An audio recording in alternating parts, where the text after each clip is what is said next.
بسم اللہ الرحمن الرحیم۔ السلام علیکم۔ امید ہے کہ آپ سب خیر خیریت سے ہوں گے۔ آج ہم اسلامیات جماعت ہفتم کی درسی کتاب میں سے جس سبق کو پڑھنے جا رہے ہیں اس سبق کا نام ہے فتح مکہ۔ پیارے بچوں، فتح مکہ اسلامی تاریخ کا عظیم ترین واقعہ ہے جو 8 ہجری کو پیش آیا۔ اس دن حق و باطل میں ایسا فرق واضح ہوا جس کی مثال نہ تاریخ میں کبھی موجود تھی اور نہ کبھی مل سکے گی۔ یہ وہ فتح ہے جس میں مسلمانوں نے بنا کسی جنگ، بنا کسی لڑائی کے مکہ کو فتح کیا، خانہ کعبہ کو بتوں سے پاک کیا اور اسے دوبارہ مرکز توحید بنا دیا۔ اس مکہ کی فتح کے کچھ اسباب اور وجوہات تھیں جو میں آپ کے سامنے بیان کروں گی۔ اسلام کے ظاہر ہونے سے پہلے حق اور باطل میں جو کشمکش چل رہی تھی اسے ختم کرنے کے لیے مکہ کو فتح کرنا ضروری تھا۔ مکہ کو عرب میں مرکزی حیثیت حاصل تھی اور بہت سے قبائل جو عرب کے تھے وہ اسلام قبول کرنے سے ہچکچاتے تھے۔ اس لیے یہ ضروری تھا کہ مکہ کو فتح کیا جائے اور اس چیز کی خواہش خود مسلمانوں کے دل میں بھی موجود تھی۔ مسلمان یہ چاہتے تھے کہ کفر و شرک کی جو صدائیں ہیں، کفر و شرک کے بجائے یہاں پر کفر و شرک کی صداؤں کے بجائے یہاں پر اسلام اور توحید کی صدائیں بلند ہوں۔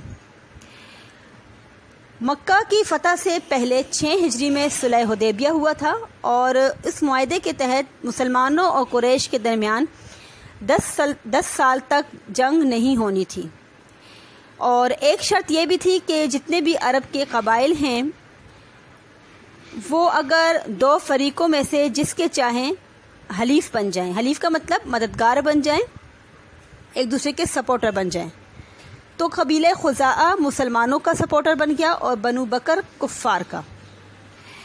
اب اس صلح کو 2 سال گزرے تھے کہ سن 8 ہجری میں ایک رات بنو بکر نے بنو خزاعہ پر شب خون مارا، یعنی حملہ کر دیا۔ بنو خزاعہ نے جان بچانے کے لیے مشکل سے حرم مکہ میں پناہ لے لی، مگر بنو بکر نے عرب روایات کا خیال کیے بغیر خانہ کعبہ کی حرمت کو نظر انداز کیا اور وہاں پہ جا کر قتل و غارت کیا۔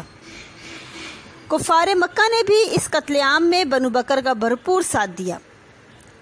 ان حالات میں بنو خزاعہ نے اپنا یہ معاملہ نبی صلی اللہ علیہ وسلم کی خدمت میں پیش کر دیا اور کہا کہ کفار مکہ نے کس طرح سے معاہدے کی خلاف ورزی کی اور ہم پہ ظلم کیا ہے، اور ہم آپ صلی اللہ علیہ وسلم کے حلیف ہیں، ہماری آپ مدد کریں، ہمیں انصاف دیں۔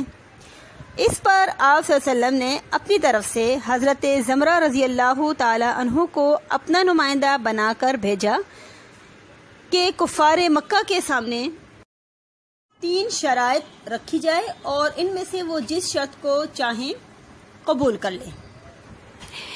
پہلی شرط کہ بنو خزاعہ کو ان کے مقتولین کا خون بہا دیا جائے، یعنی کہ ان کو انصاف دیا جائے، ان کو دیت دی جائے۔ دوسری یہ شرط تھی کہ بنو بکر کی حمایت سے دست بردار ہو جائیں، چونکہ کفار بنو بکر کے حلیف تھے، سپورٹر تھے، تو وہ ان کی سپورٹر سے ہٹ جائیں۔ اور تیسری شرط یہ تھی کہ یہ جو صلح حدیبیہ ہوا ہے معاہدہ، اسی کو ختم کر دے، کیونکہ انہوں نے معاہدے کی خلاف ورزی کی تھی۔ تو قریش نے غرور و تکبر میں بنا سوچے سمجھے تیسری شرط کو مان لیا اور اس معاہدے کو ختم کر دیا۔ لیکن جلد ہی کافروں کو اپنے غلط فیصلے کا احساس ہوا اور انہوں نے دوبارہ سے معاہدے کو نئے سرے سے جوڑنے کے لیے ابو سفیان کو حضور اکرم صلی اللہ علیہ وسلم کی خدمت میں نمائندہ بنا کر بھیجا، لیکن آپ صلی اللہ علیہ وسلم نے انہیں کوئی جواب نہ دیا۔ اس لیے وہ یکے بعد دیگرے بہت سے صحابہ اکرام کے پاس ابو سفیان گئے، لیکن ناکام ہو کر مکہ واپس آ گیا۔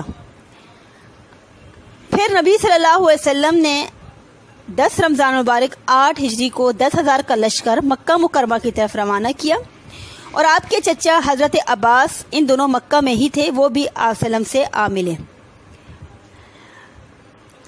لشکر اسلام نے آپ کی ہدایت کے مطابق وادی فاطمہ، جسے مرو زہران کہتے ہیں، وہاں پڑاؤ ڈالا۔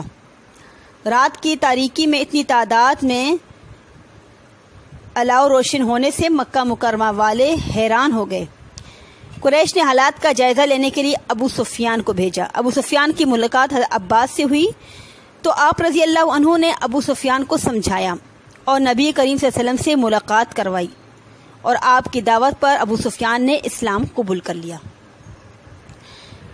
17 رمضان المبارک کو اسلامی لشکر مکہ مکرمہ کی طرف بڑھا۔ اس وقت آپ صلی اللہ علیہ وسلم نے عام معافی کا اعلان کرتے ہوئے فرمایا کہ جو کوئی حرم میں یا ابو سفیان کے گھر پناہ لے گا یا اپنے گھر کا دروازہ بند کر لے، اسے کوئی تکلیف نہیں دی جائے گی۔ اسی طرح لشکر کو 4 حصوں میں تقسیم کر کے الگ الگ راستوں سے مکہ مکرمہ میں داخل ہونے کا حکم فرمایا۔ مکہ مکرمہ والوں کو اس لشکر جرار کا مقابلہ کرنے کی ہمت نہ تھی۔ ایک گروہ نے حضرت خالد بن ولید کے لشکر کے سامنے آنے کی جرت کی، لیکن معمولی جھڑپ کے بعد میدان چھوڑ کر بھاگ گئے۔ اس میں تقریباً 12 مشرک مارے گئے اور حضرت خالد بن ولید مکہ مکرمہ میں داخل ہو کر آپ صلی اللہ علیہ وسلم سے کوہ صفا پر جا ملے، اور یوں مکہ بنا کسی بڑی جنگ کے خود ہی فتح ہو گیا۔ اللہ تعالیٰ نے خانہ کعبہ کو توحید کا مرکز بنایا ہے، لیکن مکہ کے مشرکین اسے بتوں سے بھرا ہوا تھا۔ حرم میں داخل ہو کر آپ نے سب سے پہلے حجر اسود کو بوسہ دیا اور خانہ کعبہ میں داخل ہوئے اور 360 بتوں کو توڑا جن کی کفار پوجا کرتے تھے۔ اپنی اونٹنی پر بیٹھ کے خانہ کعبہ کا طواف کیا۔ طواف کے دوران آپ صلی اللہ علیہ وسلم کے ہاتھ میں ایک کمان تھی جس سے آپ ان بتوں کو توڑتے جاتے، اور ساتھ ہی سورہ بنی اسرائیل کی اس آیت کو تلاوت فرمایا کرتے، قل جاء الحق وزهق الباطل ان الباطل کان زہوقا، حق آ گیا باطل مٹ گیا، بے شک باطل تو مٹنے ہی والا ہے۔ اس کے بعد آپ نے خانہ کعبہ کے اندر شکرانے کے نفل ادا کیے اور قریش سے کہا کہ تمہارا کیا خیال ہے، میں تمہارے ساتھ کیا سلوک کرنے والا ہوں؟ اس پر انہوں نے جواب دیا کہ آپ کریم بھائی ہیں، کریم بھائی کے بیٹے ہیں، ہم آپ سے حسن سلوک کی توقع کرتے ہیں۔ آپ نے کہا کہ اچھا، میں تم سے وہی بات کہہ رہا ہوں جو حضرت یوسف نے اپنے بھائیوں سے کہی۔ وہ کیا بات تھی؟ لا تثریب اليوم، آج کے دن تم پہ کوئی گرفت نہیں، میں نے تمہیں معاف کیا۔ آپ نے سب سے بڑے دشمن کو بھی معاف کر دیا۔ اسی طرح آپ صلی اللہ علیہ وسلم نے مکہ میں 15 دن قیام کیا۔ اس کے بعد حضرت عتاب رضی اللہ عنہ کو مکہ کا گورنر بنا کر آپ مدینہ تشریف لے آئے۔ اب اس فتح مکہ کے کیا نتائج اور اثرات مرتب ہوئے؟ سب سے بڑا اثر تو یہ کہ لوگوں نے اسلام قبول کرنا شروع کیا۔ دیکھتے ہی دیکھتے پورے عرب میں اسلام پھیل گیا، اور اس فتح سے جو اندرونی خطرے تھے وہ بھی ختم ہو گئے۔ فتح مکہ آپ صلی اللہ علیہ وسلم کے عفو و درگزر کی بہترین مثال ہے کہ آپ نے اپنے جانی دشمنوں کو بھی اس موقع پہ معاف کر دیا، اور یہ بتایا کہ اسلام امن و محبت کا دین ہے، اسلام بھائی چارے کا دین ہے، اور تمام بنی نوع انسان کی بھلائی کا دین ہے۔ اور داعی الاسلام ختم مرسلین صلی اللہ علیہ وسلم تمام بنی نوع انسان کی دنیا اور آخرت کی بھلائی کے لیے تشریف لائے ہیں۔ امید ہے کہ چیپٹر آپ کو سمجھ میں آ گیا ہوگا۔ اب ہم اس کے مشق کی جانب بڑھتے ہیں۔ تو ہمارا جو پہلا سوال ہے وہ یہ ہے کہ دیے گئے جوابات میں سے مناسب ترین آپ نے درست جواب کے نشان لگانے ہیں۔ صلح حدیبیہ کے معاہدے میں ایک شرط یہ تھی کہ مسلمانوں اور قریش مکہ کے درمیان جنگ نہیں ہوگی۔ کتنے سال تک نہیں ہوگی؟ اس کا صحیح جواب ہے 10 سال تک۔ دوسرا نمبر 2، ابو بکر حلیف تھا کس کا؟ مسلمانوں کا، کفار کا، یہودیوں کا، بنو خزاعہ کا؟ تو اس کا صحیح جواب ہے کفار کا۔ نمبر 3، بتوں کو توڑتے وقت آپ نے تلاوت کی سورہ حجرات کی، سورہ بنی اسرائیل کی آیت، سورہ حدید، سورہ فتح کی؟ تو صحیح جواب ہے سورہ بنی اسرائیل۔ نمبر 4، بنو خزاعہ کی شکایت پر آپ نے نمائندہ بنا کر مکہ مکرمہ بھیجا۔ صحیح جواب ہے کہ حضرت زمرہ رضی اللہ عنہ کو۔ فتح مکہ کے موقع پر اسلام قبول کیا۔ صحیح جواب ہے ابو سفیان نے۔ اگلا سوال ہے خالی جگہ پر کریں۔ سن 8 ہجری میں ایک رات دیش نے بنو خزاعہ پہ شب خون مارا، خالی جگہ میں آئے گا بنو بکر نے۔ فتح مکہ سن 8 ہجری میں پیش آیا۔ لشکر اسلام مکہ میں کتنے حصوں میں تقسیم ہو کر داخل ہوا؟ صحیح جواب ہے 4 حصوں میں۔ نمبر 4، آپ صلی اللہ علیہ وسلم نے بتوں کو خانہ کعبہ میں توڑا۔ صحیح جواب ہے اس میں خالی جگہ میں آئے گا 360 بتوں کو۔ آپ صلی اللہ علیہ وسلم نے اہل مکہ سے ارشاد فرمایا، تم سے وہی بات کہہ رہا ہوں جو دیش نے اپنے بھائیوں سے کہی تھی۔ خالی جگہ میں آئے گا حضرت یوسف علیہ السلام نے۔ سوال نمبر 3 ہے درج ذیل سوالات کے مختصر جواب لکھنے آپ نے۔ پہلا سوال ہے فتح مکہ سے پہلے صلح حدیبیہ کی شرائط کی خلاف ورزی کی گئی، کس شرط کی خلاف ورزی کی گئی؟ سوال نمبر 2، فتح مکہ کے موقع پر حضور اکرم نے کفار مکہ کے ساتھ کیا سلوک کیا؟ آپ نے مختصر جواب لکھنا ہے، آپ کے چیپٹر کے اندر یہ موجود ہے۔ سوال نمبر 3 ہے، حضور اکرم صلی اللہ علیہ وسلم نے لشکر اسلام کو 4 حصوں میں کیوں تقسیم کیا؟ سوال نمبر 4 ہے، ابو سفیان نے کیسے اسلام قبول کیا؟